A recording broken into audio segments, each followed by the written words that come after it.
Denver 7 On Demand is brought to you by Ferguson and BAC Appliance Center, the best in bath, kitchen, and lighting for your home.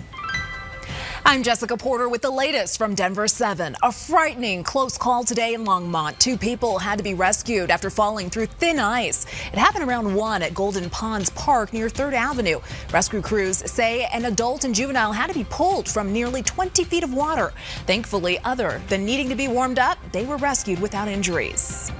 And our friends in the mountains are getting some snow. Well, it'll arrive probably over the weekend, and the same pattern is going to affect most of the metro on Saturday. Denver 7 meteorologist Stacey Donaldson is here with a quick look at the fast-moving storm. Absolutely. We have a chance for flurries early on Saturday, then cloudy skies the rest of the day. The big change, though, going from 60s into the 30s for afternoon highs. 45 on Sunday with partly cloudy skies and a more intense storm showing up on Tuesday night for Christmas night, and then into Wednesday and Thursday with highs in the 20s and 30s. Dramatic developments in the Kelsey Bharath case, the Woodland Park mom missing since Thanksgiving. This is exclusive video of her fiance, Patrick Frazee, being taken into custody in Teller County this morning. Police in Woodland Park tell us they do not believe Kelsey is still alive. Denver 7's Liz Gilardi reports from Woodland Park as investigators continue their search for Kelsey's body. Sir, can you tell us what's going on? This is private property. This is a private road. The last person to see Kelsey Bharath is now the prime suspect in her disappearance. Patrick Frazee didn't want to answer any questions then or yesterday when ABC News confronted him after Kelsey, his fiance, went missing. But early this morning, video shows him in handcuffs at his home in Teller County. Today we arrested Patrick Frazee on charges of first-degree murder of Kelsey Bharath. First-degree murder and solicitation of first-degree murder, meaning he's accused of asking someone to assist in the alleged crime.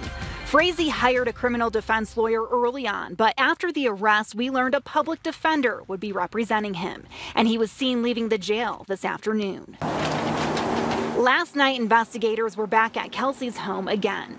Hours later, police would arrest her fiance. Investigators won't say what they recovered here at Kelsey's Woodland Park home, but it led them to believe she was killed here. And that's why we have been coming back to her residence as we get additional information that leads us to various locations. Police haven't found her, but they believe she's no longer alive.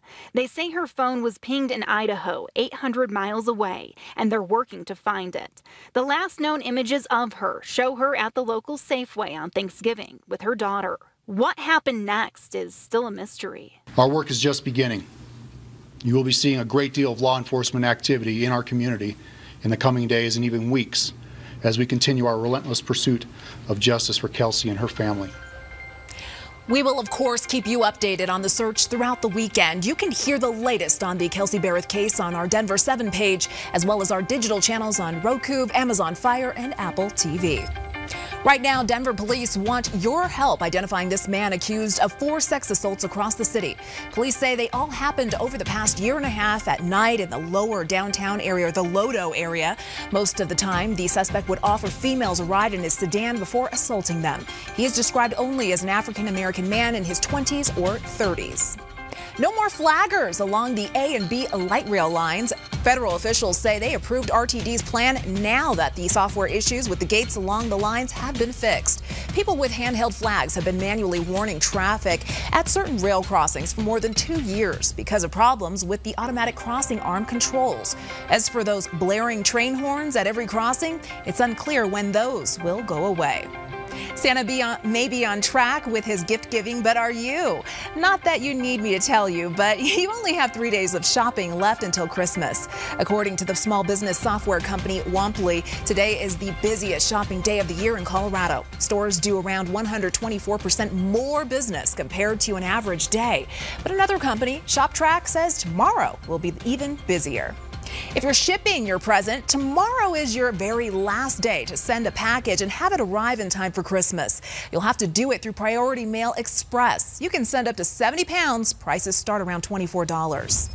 Talk about dedication. The Five family has been voluntarily ringing bells for the Salvation Army's Christmas drive for 63 years. Today, 3 generations of that family grabbed their red kettles and headed out to the 16th Street Mall. Denver 7's Lance Hernandez talked to the patriarch who started it all.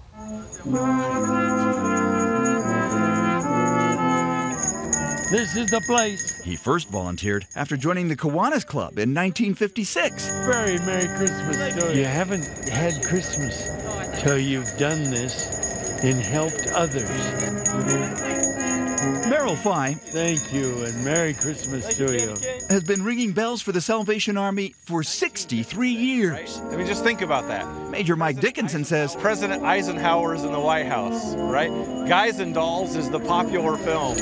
That was a while back. Thank you very much. In the 60s and 70s, the Fye's children got involved. Help Salvation Army here. So did employees at his then family-owned Deep Rock Water Company. We were competing in those days against the Federal Reserve, Mountain Bell. It was a friendly competition. I don't really remember even the first time I did bell ringing because I was about 2 years old.